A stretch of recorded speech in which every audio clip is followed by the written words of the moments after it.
comes again.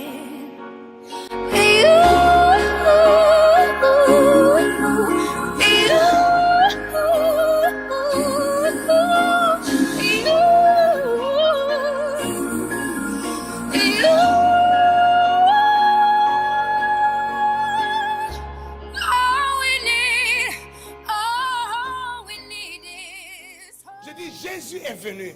La Bible dit que le châtiment qui était prévu sur moi est tombé sur...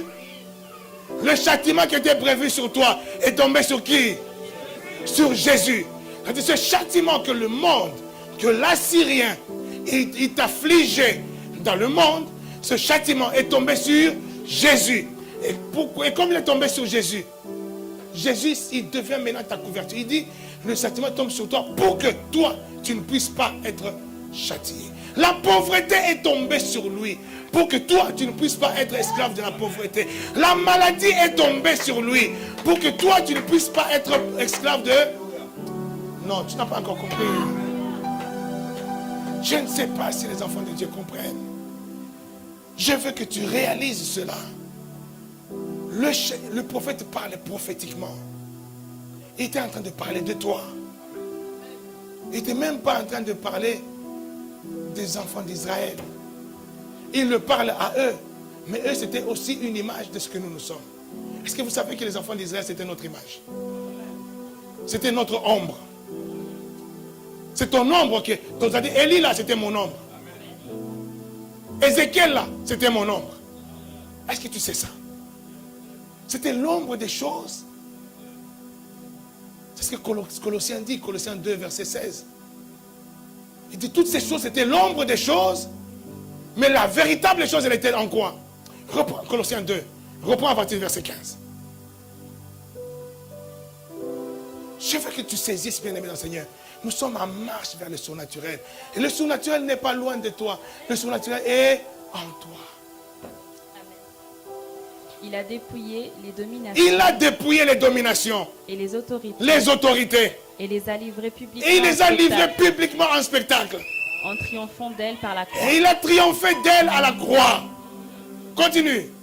Que personne donc ne vous juge Oh. au sujet du manger ou du boire. Écoutez, écoutez. Qui a dépouillé? Qui a dominé? Qui a gagné la bataille? Mais il dit que personne donc ne vous juge vous. Mais pourquoi vous? Pourquoi vous?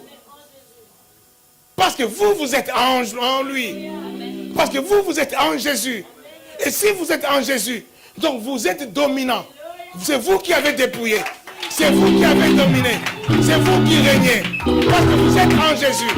Si tu es dans la bergerie, tu es en Jésus. Si tu es dans le chebet, tu es en Jésus. Si tu es dans la tribu, tu es en Jésus. Si tu es à l'église locale, en Jésus, tu es protégé. Et c'est avoir conscience de ça. Dormir avec cette conscience. Se réveiller avec cette conscience. Vivre avec cette conscience que je suis en Jésus. À chaque fois que tu t'inquiètes, tu as quitté cette conscience. C'est comme si tu t'es dévêtu de ta nature le moment où tu t'inquiètes. Et si tu te rends compte, je viens de m'inquiéter, je remets vite mon manteau. Je reviens vite sous ma houlette et mon bâton, mon appui, mon assurance, mon abri sûr. Je me remets vite dans ça. C'est-à-dire, je me remets dans la conscience que Jésus est ma vie. Jésus est l'abondance de ma vie. Jésus est mon Zoé. Et je suis en lui. En permanence, du matin au soir, quand tu te réveilles le matin, tu te réveilles avec cette conscience-là. Toute la journée, tu traverses la journée avec cette conscience-là.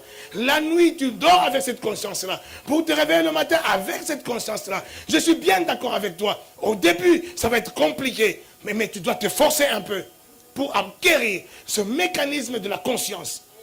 Quelqu'un me dit Amen.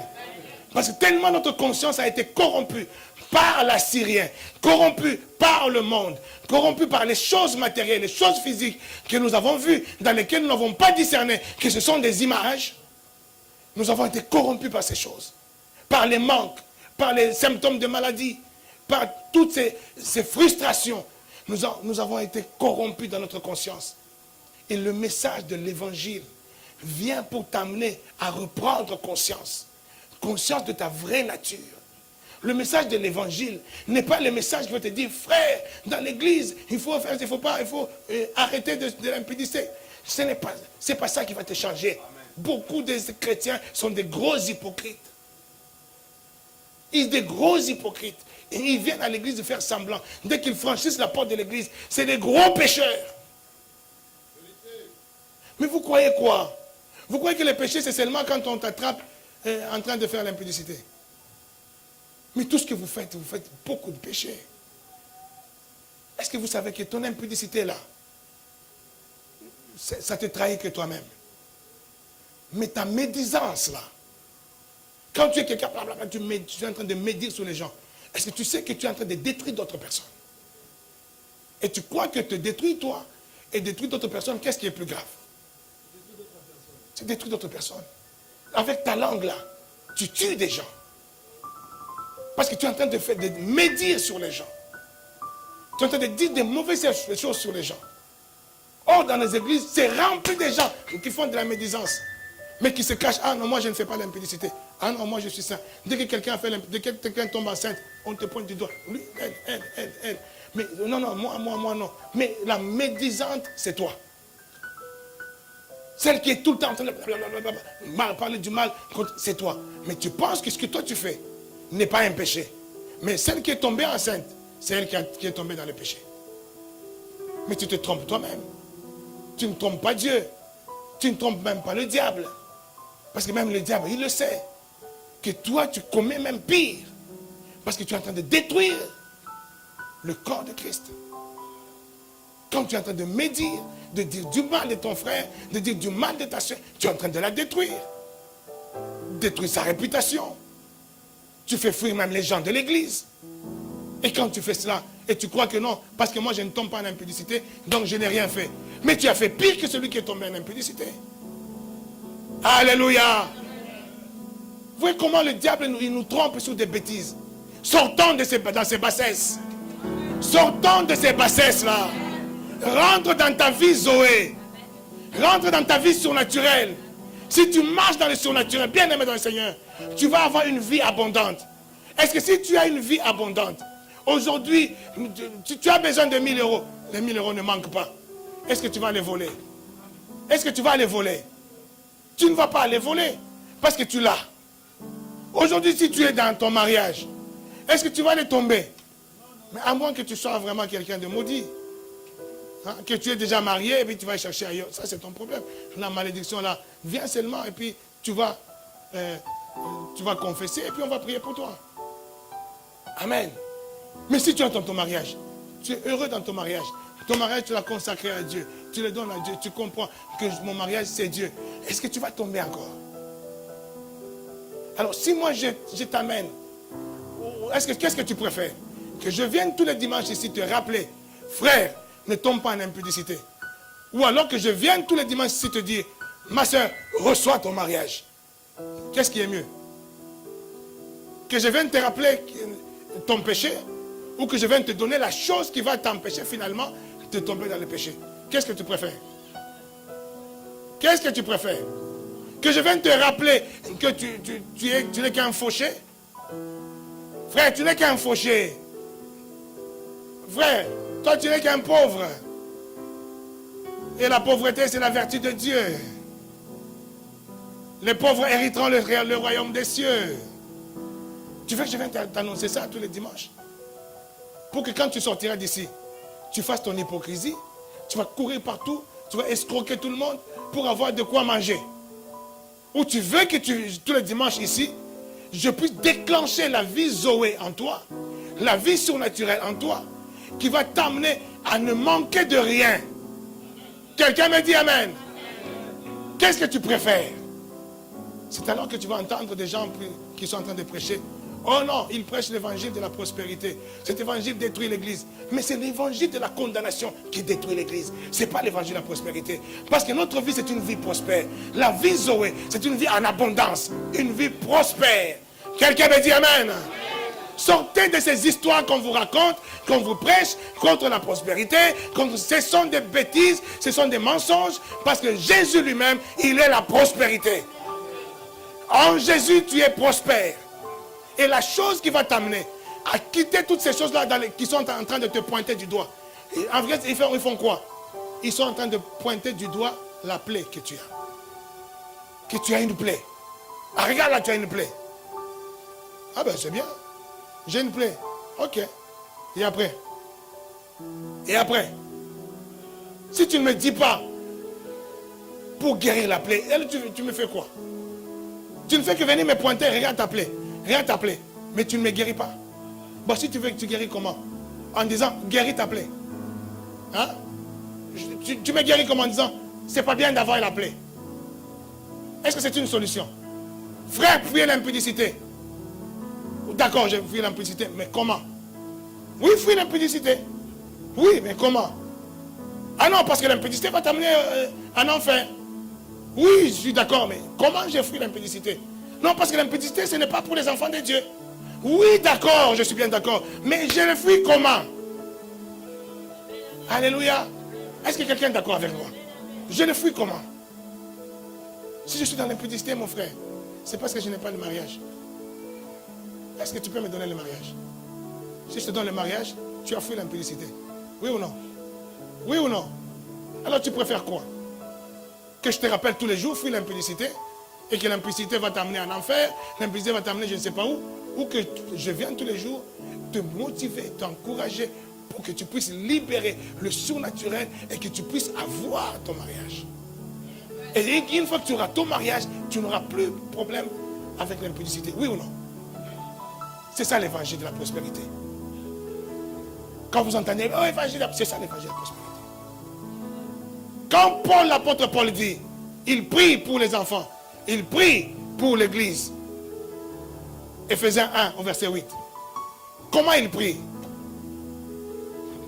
Regardez, ça c'est notre modèle de prière. Que Dieu a répandu abondamment sur nous par toute espèce de sagesse et Non, d'intelligence. Éphésiens 1, verset. Non, Éphésiens 2, verset 8, je pense. C'est ça. Non, je me suis promis. Attendez, je vais chercher. Attendez, je vais chercher. Éphésiens 2. Non, c'est Éphésiens, c'est Philippiens. Qu'il illumine les yeux de mon cœur, les yeux de ton cœur.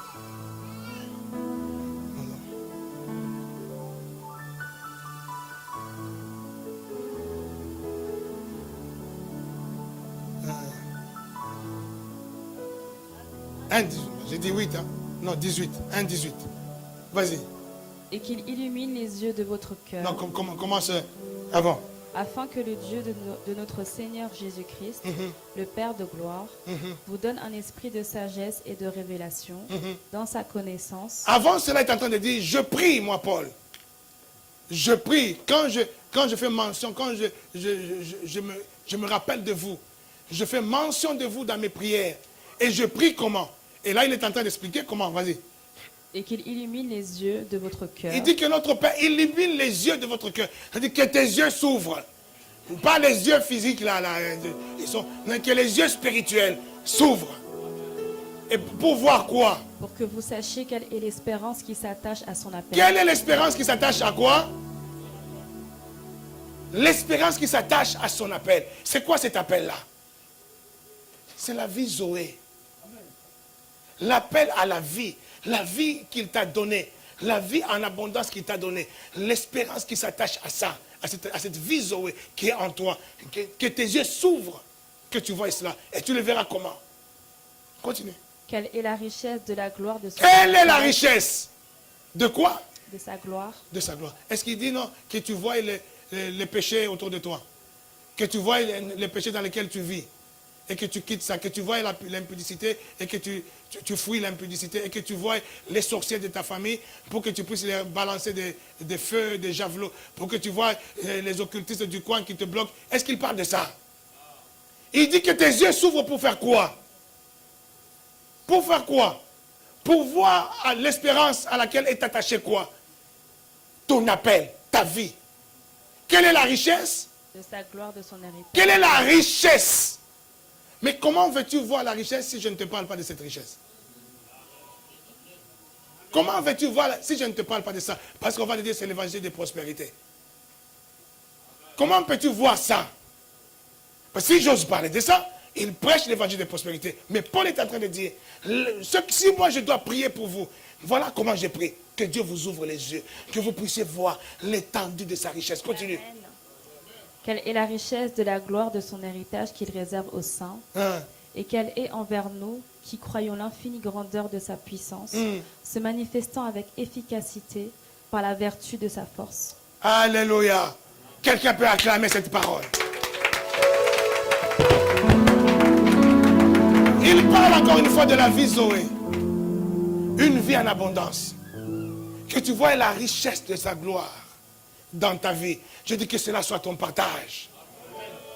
Je dis que cela soit pour toi. Ton amen est timide. Reçois cela, mon fils. Reçois un contrat.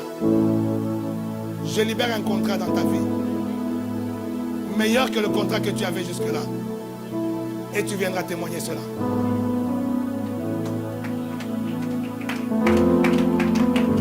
Je disais, on va rentrer dans Paris à partir du 9. Nos formats de culte vont changer. Alléluia. Nos formats vont changer. Il y a un temps pour les religieux. Il y a un temps pour les spirituels. Mais ceux qui sont spirituels, ils ont et le temps des religieux et le temps des spirituels. C'est-à-dire le temps du surnaturel plutôt. Amen. Jusqu'à la fin de l'année, nous aurons 1 heure de puissance. 1 heure où on va prier, on va libérer le surnaturel. La vie Zoé, tous les dimanches. Quelqu'un me dit Amen. Est-ce qu'il y a quelqu'un qui aime ça? Tu dois aimer ça. Nous devons vivre. Aujourd'hui, quand on voit quelqu'un qui est en train de démontrer le surnaturel, on dit, ah, ça c'est bizarre. Lui, il a touché à quelque chose. C'est comme si, avec Dieu, on ne peut pas vivre ces choses-là. Qu'est-ce que le diable est capable de faire et que Dieu n'est pas capable de faire? Ça, c'est la question que je pose toujours aux enfants de Dieu. Qu'est-ce que le diable est capable de faire et que Dieu n'est pas capable de faire? Le péché. C'est tout. C'est tout, le péché. Amen. Amen. Si le diable est capable de donner quelqu'un, vous savez quand les gens vont chez les marabouts, ils vont chez tous ces gens-là, hein, qui, comment on appelle? Hein? Les chamans, les féticheurs, les voyants et tout ça. Quand ils vont là-bas, ils vont faire quoi? Ils vont chercher des choses, non? Des choses qui leur manquent. Là, ils vont chez les marabouts. Généralement, quand une femme va chez les marabouts, soit c'est parce qu'elle veut arracher le mari de quelqu'un, ou alors elle veut protéger son mari, pour qu'on ne lui arrache pas son mari. Là, c'est celle des Africains. Donc, c'est soit elle a vu le mari de quelqu'un, elle va aller l'arracher. Elle va chez les marabouts. Moi, c'est ce mari-là seulement. Ou alors, son mari, là, elle a tellement peur de son mari, peur qu'on lui pique son mari, elle va là-bas. Moi, je vais protéger mon couple.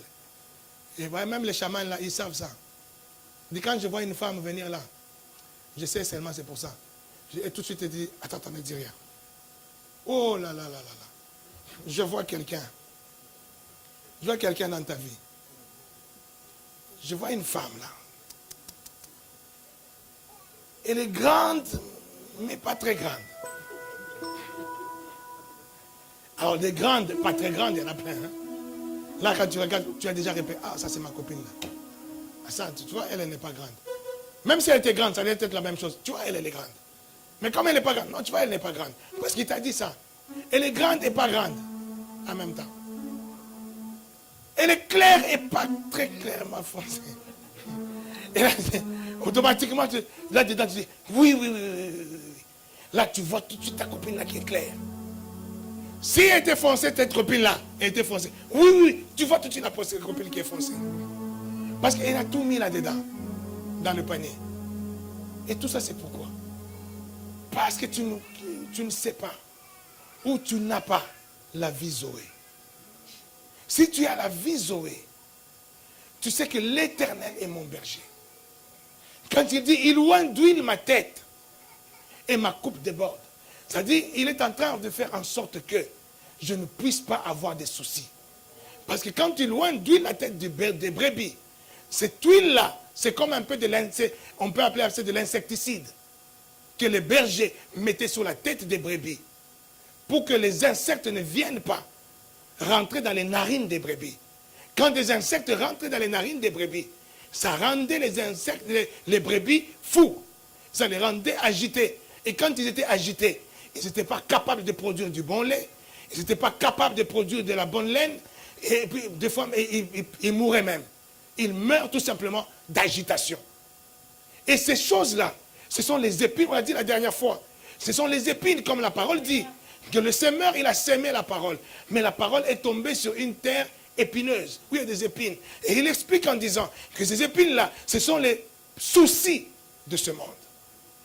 Les soucis de cette vie, les inquiétudes de cette vie.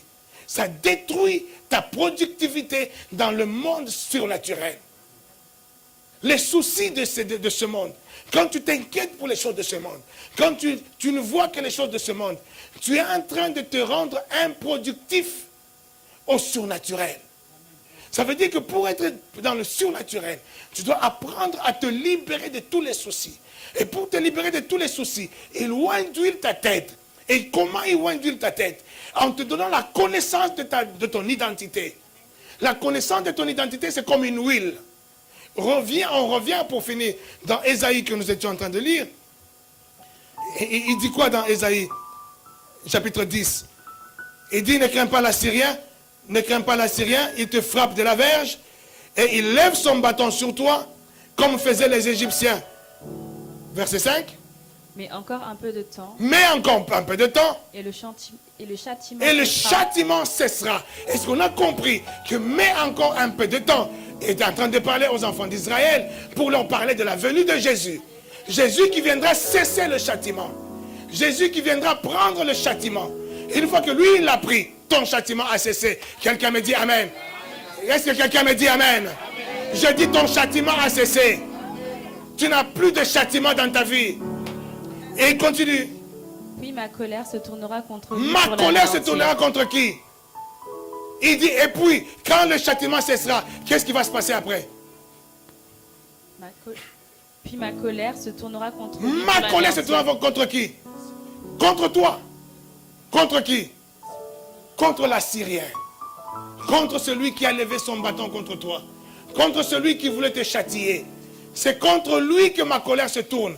Quelqu'un peut dire, Dieu n'est plus en colère contre moi. Il n'est plus en colère contre toi. Il y a des gens qui disent, frère, Dieu est fâché contre toi. Frère, tu as fait ceci, Dieu est fâché contre toi. Il dit, Dieu n'est pas fâché contre moi. Parce que sa colère se tourne maintenant vers qui? Vers l'Assyrien. Vers le monde. Alléluia. C'est une bonne nouvelle. Je devais entendre des bons amen.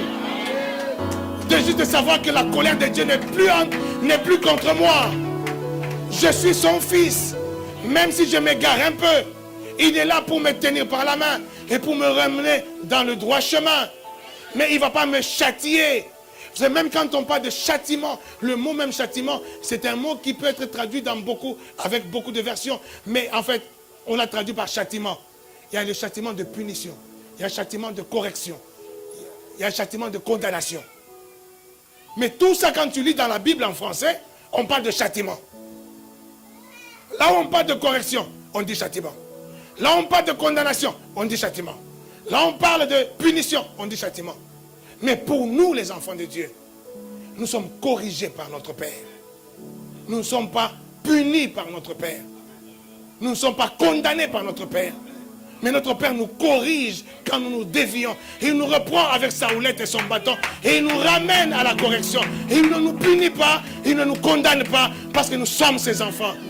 Et la condamnation qui est le châtiment de la condamnation, elle est déjà tombée sur Jésus.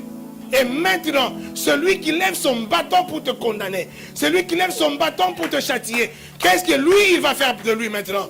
Lui, maintenant, ce qu'il va faire de lui. Oui. Vas-y, Edith. Qu'est-ce qu'il va faire? L'Éternel des armées fera quoi? Il agitera quoi? Le fouet contre lui. Oh, je dis que tous ceux qui sont en train de te condamner, ils ont le fouet de Dieu. Non, je dis ceux qui sont en train de tourmenter ta vie, je dis le fouet de Dieu est là pour eux. Je dis toutes les puissantes ténèbres de ta famille qui t'ont assujetti jusqu'à ce jour, qui t'ont empêché de rentrer dans ton mariage, qui t'ont empêché de vivre l'abondance des finances dans ta vie. Je suis en train de déclarer que le fouet de Dieu soit sur eux au nom de ceux qui ont écrasé les contrats que Dieu avait déjà préparés pour toi, les bonnes œuvres que Dieu avait préparées d'avance pour que tu les pratiques. Je dis que tous ceux qui se sont levés contre ça, que le fouet de Dieu puisse s'en occuper au nom de...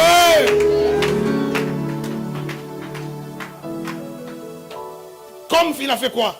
Comme il frappa Madian. Comme il frappa Madian au rocher d'Oreb. Au rocher d'Oreb. Et de même qu'il leva son bâton sur la mer, il le lèvera encore comme en Égypte. Il lèvera de même qu'il avait levé le bâton sur la mer. Il lèvera encore sa main contre l'Égypte. Oh non, tu n'as pas saisi, tu n'as pas saisi. Je dis encore, comme il avait levé le bâton devant la mer. Qu'est-ce que la mer a fait? La mer s'est séparée. La mer a obéi. Ce qui est improbable, ce qui n'est pas rationnel, ce qui n'est pas logique. Mais la mer s'est séparée simplement parce que tu as levé le bâton. Remarquez qu'il a fallu lever un bâton. Remarquez qu'il a fallu lever un bâton. C'est-à-dire qu'il y a des gestes même, il y a des pratiques même, il y a des choses même. Quand tu les fais, c'est là que tu commandes, tu ouvres la porte pour le surnaturel. C'est comme dans des films. Vous savez les films, on voit un peu des films, des choses un peu surnaturelles. Quelqu'un qui ouvre une porte dans l'espace, boum, après il saute dans la porte et il se retrouve dans un autre monde. Mais c'est ça, bien-aimé dans le Seigneur. C'est-à-dire quand tu fais, il y a des pratiques, des choses que Dieu lui-même, il a établies. Il y a des choses que Dieu nous inspire. Il y a ceux qu'il a établis et ceux qui nous inspirent. Ce Dieu-là, qui a établi par exemple le principe de la dîme. Ce principe-là, c'est un principe, quand tu le poses, tu ouvres une porte du surnaturel dans tes finances. Pourquoi tu ne dis pas Amen? Tu veux être riche ou pas? Bien-aimé dans le Seigneur, ces choses-là, ça marche. Non, dis ça marche. Mais il faut le pratiquer. Et il faut le pratiquer d'une manière naturelle. Ça devient ta vie. Ça devient ta vie de tous les jours. Ta vie du quotidien, ça devient ça. Alléluia. Je parlais avec mon père, le prophète exaucé, il me racontait, il dit, mais, dit prophète, en ce moment, c'est comme si Dieu veut me faire comprendre certaines choses. Parce que j'ai tellement expérimenté, et moi, c'est des choses que j'ai vues chez lui. J'ai tellement expérimenté que je peux me lever le matin comme ça. Je dis, aujourd'hui là, j'ai besoin de 10 000 euros. Je vais au bureau à l'église. Avant la nuit, je dois avoir 10 000 euros. Tu vas voir même 20 heures, quelqu'un. Ah, papa, tu es où? Je suis au bureau. Papa, j'arrive, j'ai une enveloppe pour toi. 10 000 euros. Mais pour arriver à ce niveau-là, c'est une vie de tous les jours que tu dois mettre en pratique. La vie de croire au principe surnaturel que moi j'ai mis sur l'autel. Et je sais que des choses vont se passer. Je ne suis pas en train de compter les jours. Pourquoi Dieu, ce n'est pas aujourd'hui? Pourquoi Dieu, ce n'est pas demain? Pourquoi ça ne se passe pas comme ça? Non, j'ai foi. Tu es tranquille. Moi, je fais quoi? Je mets les principes. Moi, je lève le bâton. Le reste, ce n'est pas mon problème. Moïse, il lève simplement le bâton. Le reste, ce n'est pas son problème. La mer s'ouvre. Alléluia. Alléluia. L'homme de Dieu dit aux enfants d'Israël, prenez l'arche, mettez vos pieds dans l'eau. Dès qu'ils mettent les pieds dans l'eau, l'eau s'écarte. Oh, depuis quand les pieds dans l'eau, ça écarte l'eau? Mais c'est obéir tout simplement au mouvement de l'esprit. Être conduit par l'esprit. Ça t'ouvre la porte des grandes choses, la porte du surnaturel dans ta vie. Quelqu'un me dit Amen. Ne reste pas dans la religion. La religion est venue nous dépouiller de toutes ces choses qui nous ouvrent la porte au surnaturel. La religion est venue et la religion va te dire, il y a même des gens évangéliques aujourd'hui, même prier et oindre d'huile, ils ne font plus. Oh non, non, non. Mais non, en Jésus, il suffit simplement de prier. Tout ça là, c'est des pratiques, c'est comme la magie. Oh non, la dîme, non, ce n'est plus de ce temps. Tout ça. On vous enlève les bâtons. Quelqu'un me dit Amen. On vous enlève les bâtons. On vous enlève les manteaux. On vous enlève les pierres. C'est ça, ces choses-là. Des choses physiques, mais qui sont des portes pour le surnaturel. Jacob, il a dormi simplement sur une pierre. Pour lui, c'était une pierre. Il dort simplement sur la pierre. Mais la nuit même là, il a vu des choses. Et quand il s'est réveillé, il dit non, Dieu habite ici. Il dit ici c'est Bethel. Ici Dieu habite ici. Quelqu'un me dit Amen. Juste une pierre. Mais cette pierre-là est devenue la porte du surnaturel. La porte du ciel. Qui fait descendre et monter les choses surnaturelles. Alléluia. Alléluia. Ne sors des choses de ce monde. Tu n'auras pas de vengeance à avoir. Tu n'auras pas de haine à avoir avec les gens. Parce que tu as réalisé que moi, l'Éternel est mon berger. Pourquoi je vais avoir de la vengeance à faire envers quelqu'un? Pourquoi? Les choses même palpables, ça deviendra inutile pour toi. Mais ces choses vont simplement t'accompagner et t'aider à mieux vivre. Mais ce n'est plus ton objectif. Ce n'est plus la chose qui te focalise. Moi, je dois avoir une voiture. Moi, je dois avoir une voiture. Non, ce n'est pas ça. Tu veux avoir une voiture, pourquoi faire? Moi, je dois avoir l'argent. Tu veux avoir l'argent, pourquoi faire? Si tu donnes une bonne raison de ton pourquoi faire, la voiture là, ça sera un outil pour toi. L'argent là va t'accompagner. Les miracles là, ils vont t'accompagner.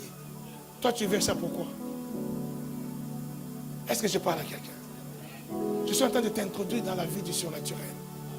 Pour que cela soit ton partage chaque jour. Pour que tu le libères. Que tu aies la vie. Et que cette vie soit abondante. Quelqu'un me donne un bon amen? Quelqu'un dit amen très fort. Amen. Celui qui donne très fort un bon amen, il reçoit 1000 euros.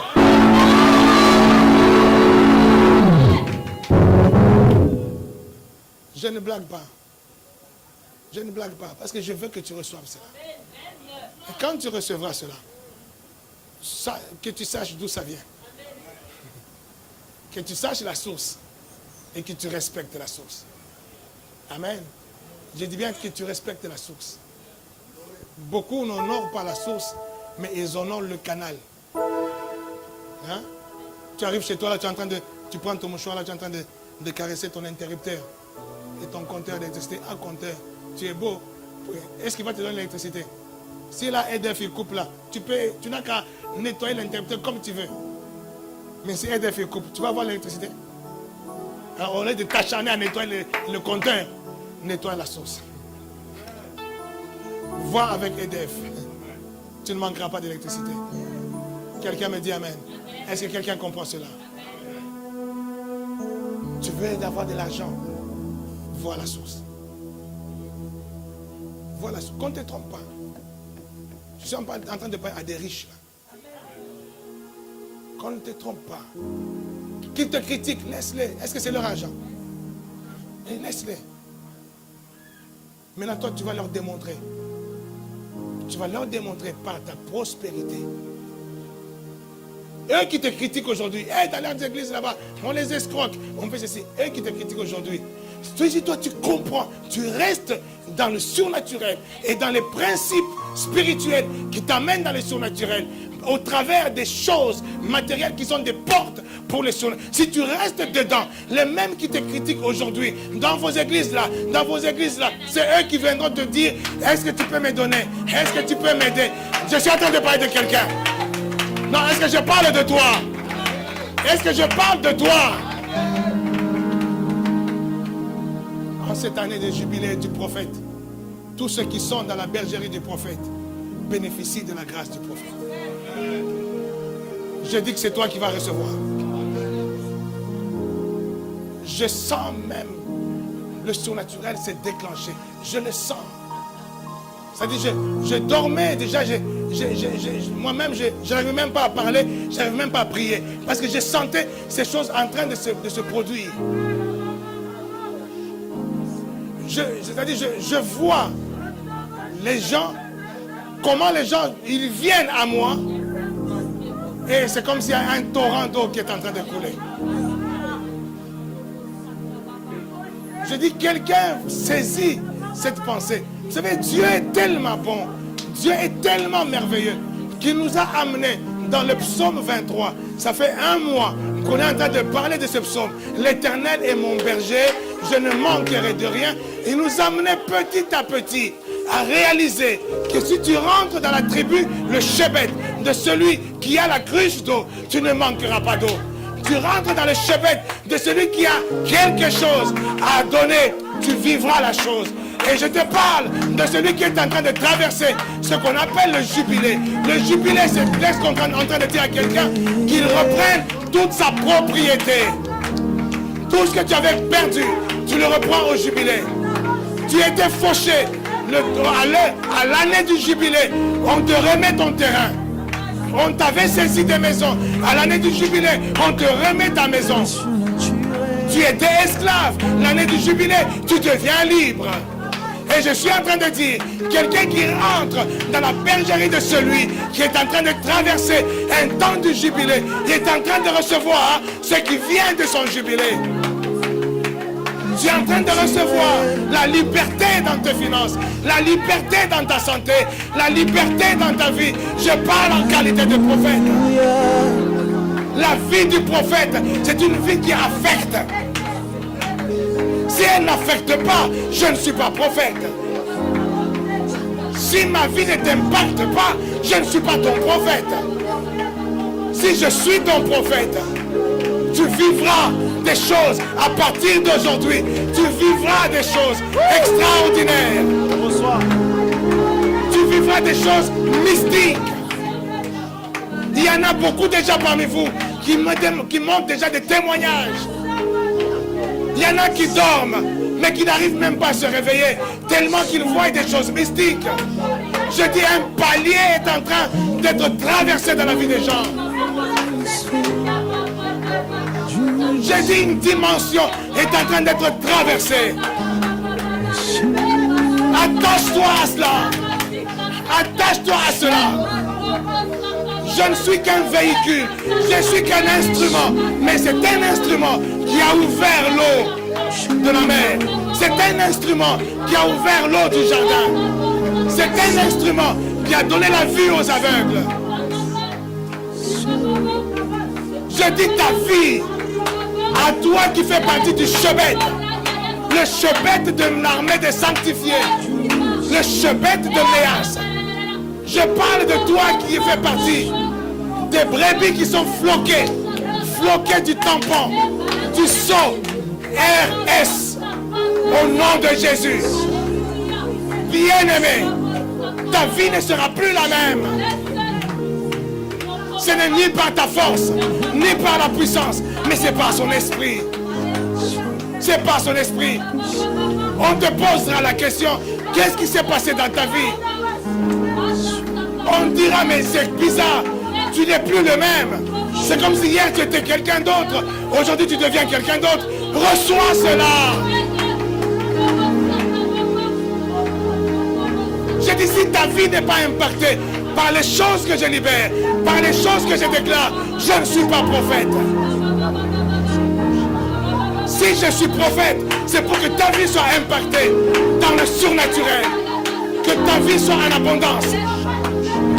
Que la vie Zoé fasse partie de ta vie. Si je suis prophète, je ne suis pas prophète de malheur. Je ne suis pas prophète pour te rappeler les négatifs de ta vie, les négatifs de ta famille. Je dis reçois la vie. Je dis reçois l'abondance. Reçois le surnaturel. Ma brocha brasaka. Mes brocha brégué. Ma drocho bébé bébé bébé. Mes brebis entendent ma voix et ils me suivent. Je parle à tous mes brebis. Les brebis qui ne sont jamais venus ici, mais qui sont les brebis que le Père a préparées. Les brebis qui sont venues, mais qui ont été volées, égarées. Je dis que ma voix te touche. Ma voix est en train de te toucher. Ma voix est en train de te rappeler. Ma voix est en train de te ramener. Parce que tu dois vivre aussi. Tu dois expérimenter aussi le surnaturel. La vie Zoé. La vie en abondance. Le Père, je te donne cela. Reçois cela. Reçois cela. Ma brocha brasaka. Me brosandre mendoloboche. Me brasacre cobra badakadagadake. Gabro, dans cette maison, il n'y a plus de femmes stériles. Il n'y a plus de femmes qui avortent. Il y a l'abondance de vie. Reçois pour toi. Ma brosa braga brasaka braga. Reposambre mendreme seke. Ma gréche bregué. Toutes les maladies trouvent le sang de Jésus dans cette bergerie. Dans cette bergerie, toute maladie trouve le sang de Jésus. Reçois cela. Reçois encore. Dans cette maison, on ne demandera plus la question de dire est-ce qu'il y a quelqu'un qui est malade? Parce que vous avez la santé. Je dis vous avez la santé. Sois concentré, sois connecté à toi-même. Je suis en train de libérer maintenant. Je suis en train de libérer maintenant. Oh Dieu. Mon Dieu. Mon Dieu. Mon Dieu. La saison s'ouvre. Mandra Chabra Sakapo. La saison du surnaturel. La saison du jubilé s'ouvre. Au nom de Jésus. Au nom de Jésus. Que cette saison soit pour toi. La saison là c'est pour toi. Mambra Chabra Sabra. Ce que tu as perdu. Je dis tu as perdu quelque chose. Je suis en train de voir quelqu'un qui a perdu son mariage. Qui a perdu son mari. Tu reçois. Oh yes. Oh, Dieu ramène ton mari.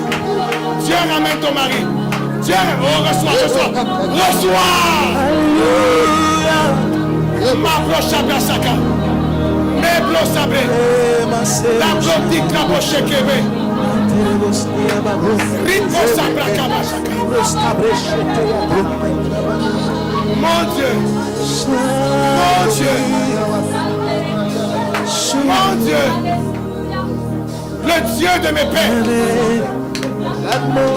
Le Dieu du surnaturel. Le Dieu du Chebet.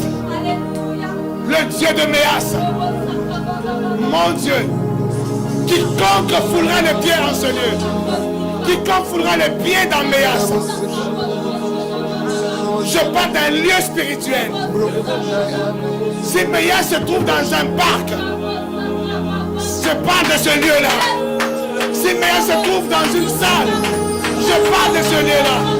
Si Méas se trouve dans une prairie, je parle de ce lieu-là. Quiconque foulera ses pieds dans Méas, Que le surnaturel soit ton partage. Que l'abondance soit en toi. Sois le témoin. Sois le témoin. Mandro Shabrasaka. Nebro Sabrege. Kebro Shabrasaka. Je dis, tu vas avoir. Tu vas multiplier des songes. Tu vas multiplier des songes qui vont t'amener à ouvrir ta conscience au surnaturel. Mabro Chakra Saka. Ta conscience va s'ouvrir. Il va s'ouvrir pour le surnaturel. Je parle de l'abondance de la vie que le berger te donne.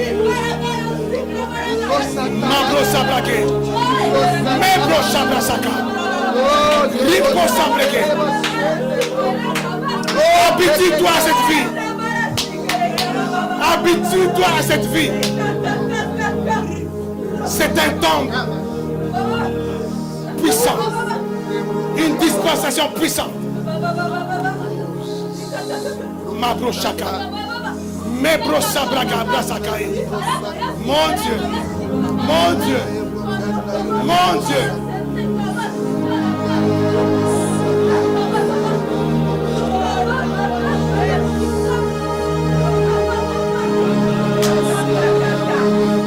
Ma Béatrice, je vois entre tes mains un bâton. Je vois un bâton entre tes mains. Dieu est en train de me dire, Kabro Shabrasaka, Mebro Sabrake, donne ta main, Mambro Sakapa, Kabro Shembrasaka pour Krabababa. Tu as un bâton entre les mains. Utilise-le. Tu vas voir ta vie transformée. Transformée. Ne regarde pas les choses matérielles. Ne regarde pas les choses logiques. Dieu veut t'amener dans l'illogique, dans l'irrationnel.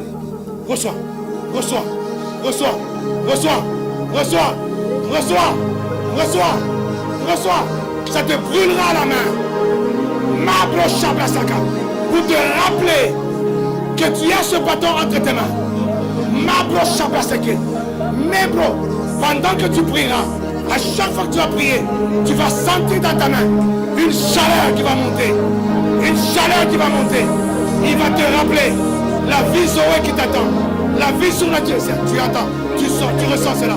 Tu ressens cela déjà. Tu ressens cela déjà. Merci. Merci Jésus. Merci Jésus. Merci Jésus. Mabro Sabraka. C'est fort, c'est fort, c'est fort. Macré Chaka. Mebro Sabraka. Mon Dieu. Je suis en train de te donner quelque chose qui transforme ta vie. Au nom de mon Dieu. Au nom de Jésus. Au nom de Jésus. Reçois, reçois, reçois. Reçois, reçois. Il y a quelque chose de fort qui t'attend dans la vie. Mon Dieu. Mon Dieu. L'ennemi qui a voulu détourner ton héritage. Aujourd'hui, reprends. Reprends ton héritage. Reprends ton héritage. Reprends ton héritage. Mabro Sabraka. Mabro Sabraka.